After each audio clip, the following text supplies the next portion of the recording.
प्रभु को धन्यवाद आज की सच्ची संगति के लिए, सच्ची आराधना के लिए। और मैं प्रभु का बहुत बहुत धन्यवाद देता हूँ कि आप लोग अपना कीमती समय निकालकर परमेश्वर के भवन की ओर दौड़ कर आते हैं। मैं जानता हूँ कि हमारी छुट्टी का दिन होता है, आराम का दिन होता है, लेकिन परमेश्वर का वचन कहता है हमारा आराम, हमारा विश्राम प्रभु यीशु मसीह के पास है।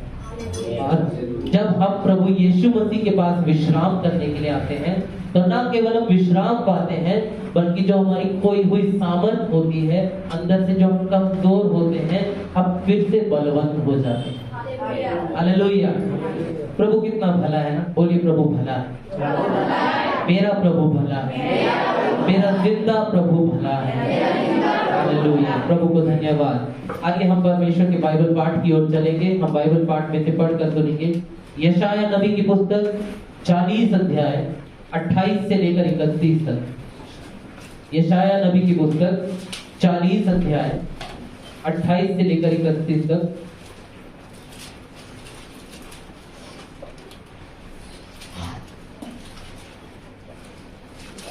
मैं चाहूंगा हमारे बीच में सिस्टर विनीता है, आगे आके इस वचन को पढ़ेंगे। जब वचन पढ़ा जाता है कृपया करके ध्यान से सुने, प्रभु के वचन की ओर ध्यान दें। यशायाह नबी की पुस्तक 40 अध्याय 28 से लेकर 31 तक।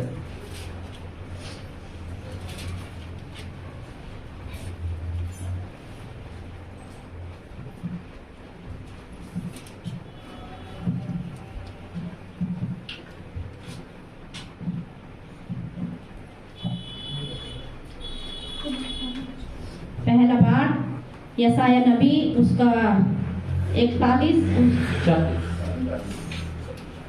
40 का 28 से 31। 40 का 28 से 31 तक।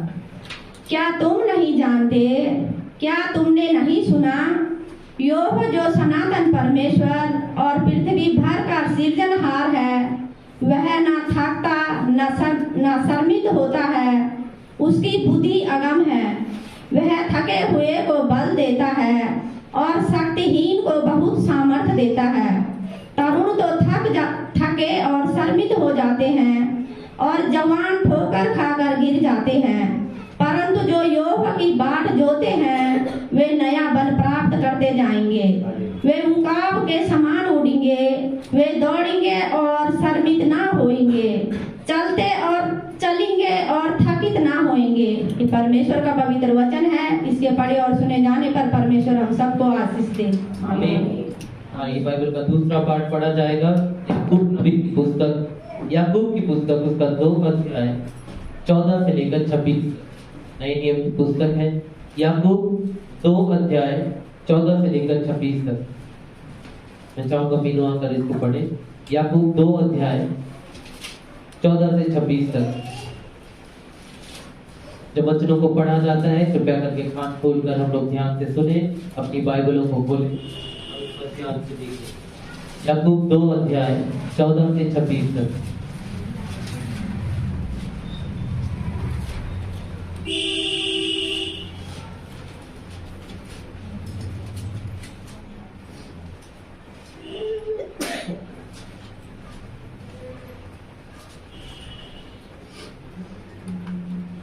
Page number 319।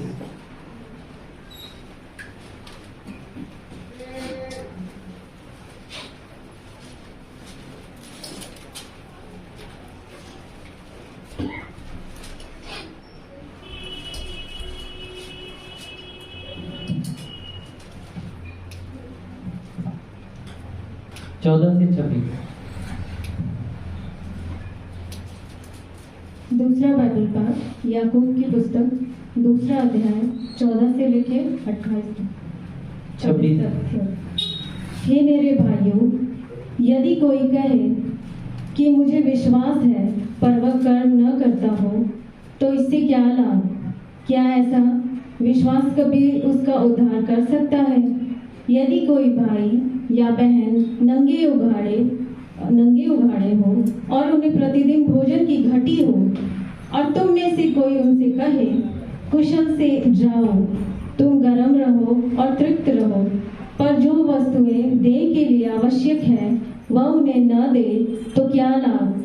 वैसे ही विश्वास भी यदि कर्म सहित न हो तो अपने स्वभाव में मरा हुआ है। वरन कोई कह सकता है, तुझे विश्वास है और मैं कर्म करता हूँ। तू अपना विश्वास मुझे कर्म बिना तो दिखा, और मैं अपना विश्वास अपने कर्मों के द्वारा तुझे दिखाऊंगा। तुझे विश्वास है कि एक ही परमेश्वर है, तू अच्छा करता है। दुष्ट आत्मा भी विश्वास रखते हैं और थरथराते हैं। पर हे निकम्मे मनुष्य, क्या तू यह भी नहीं जानता कि कर्म बिना विश्वास व्यर्थ है? जब हमारे पिता अब्राहम ने अपने पुत्र इसहाक को वेदी पर चढ़ाया तो क्या वह कर्मों से धार्मिक न ठहरा था? अतः तूने देख लिया कि विश्वास ने उसके कामों के साथ मिलकर प्रभाव डाला है, और कर्मों से विश्वास सिद्ध हुआ, और पवित्र शास्त्र का यह वचन पूरा हुआ।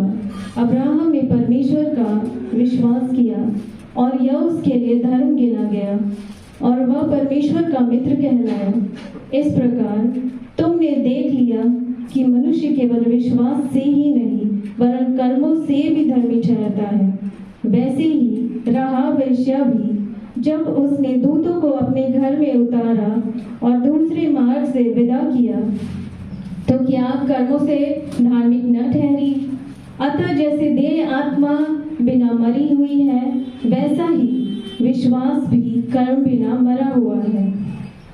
ये परमेश्वर का पवित्र वचन है। इसके पढ़े और सुने जाने पे हम सबको आशीष मिले। आमीन। हम सब अपने स्थानों पर खड़े हो जाएं। बाइबल पाठ के लिए खड़े हो जाएंगे। सुसमाचार पाठ पढ़ा जाएगा। मैं चाहूंगा एंजल आगे आए। यूहन्ना रचित सुसमाचार 14 अध्याय 8 से लेकर 14 तक। यूहन्ना रचित सुसमाचार 14 अध्याय 8 से लेकर 14 तक। एंजल आकर इस वचन को पढ़े।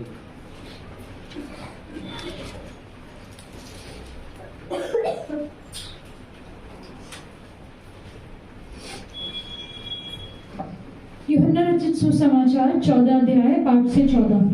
फिलिपुस ने उससे कहा, हे प्रभु, पिता को हमें दिखा दे। यही हमारे लिए बहुत है।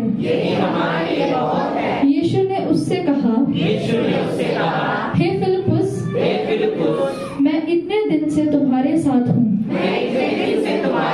हूँ और क्या तुम मुझे नहीं जानता? जिसने मुझे देखा है उसने पिता को देखा है। तू क्यों कहता है कि पिता को हमें दिखा? क्या तू विश्वास नहीं करता कि